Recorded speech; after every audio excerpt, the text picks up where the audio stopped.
مسلمانوں سے پہلا تعارف حضرت خالد بن ولید رضی اللہ تعالی عنہ کا جنگ احد میں ہوا۔ اس وقت آپ ایمان نہیں لائے تھے اور آپ کفار کی طرف سے لڑ رہے تھے۔ جنگ احد میں حضور علیہ السلام نے ایک پہاڑی پر 50 تیر اندازوں کو تعینات کیا تھا اور فرمایا، چاہے کچھ بھی نتیجہ نکلے اس جنگ کا، تمہیں یہاں سے نہیں ہٹنا۔ حضور نے یہ تیر انداز حضرت خالد بن ولید رضی اللہ تعالی عنہ کے گھڑ سواروں کو دیکھ کر ہی تعینات کیے تھے، جو کہ پہاڑی کے ایک جانب سے مسلمانوں پر حملہ کر سکتے تھے۔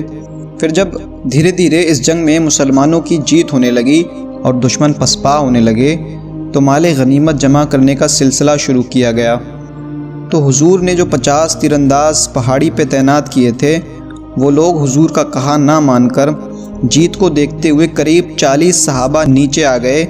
اب حضرت خالد بن ولید رضی اللہ تعالی عنہ آپ جنگجو تھے، جنگ کی ہر ایک باریکی سمجھتے تھے، آپ نے اس سے پہلے بھی بہت ساری جنگیں کی تھیں، تو یہ کمزوری آپ نے سمجھ لی اور اس کمزوری کا بھرپور فائدہ بھی اٹھایا۔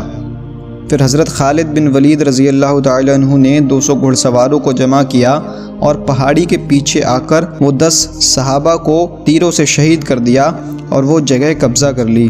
ایسا دیکھ کر جو کفار مسلمانوں سے بچ کر بھاگ رہے تھے وہ بھی پلٹ آئے اور مسلمانوں کو دونوں طرف سے گھیر لیا گیا۔ ایسا دیکھ کر مسلمانوں کو سمجھ ہی نہیں آیا کہ ہوا کیا ہے۔ اس حملے میں مسلمانوں کا بڑا ہی نقصان ہوا، جس میں 70 صحابہ شہید ہوئے اور آپ کے چاچا حضرت حمزہ، جن سے آپ کو حد سے زیادہ محبت تھی، شہید کر دیے گئے۔ صرف شہید ہی نہیں کیا گیا، آپ کا سینہ بھی چیرا گیا اور کلیجہ تک نکال لیا گیا، یہاں تک کہ آپ صلی اللہ علیہ وسلم کا خون مبارک بھی بہا اور آپ کے 2 دانت مبارک بھی شہید ہو گئے۔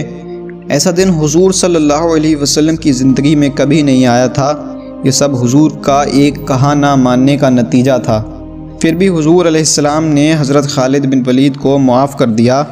اس کے بعد جب حضرت خالد بن ولید ایمان لائے تو اسلام کو مرتے دم تک فائدہ پہنچایا، اور آپ نے بس ایک ہی کام کیا کہ انہیں جانا، انہیں مانا، نہ رکھا غیر سے کام۔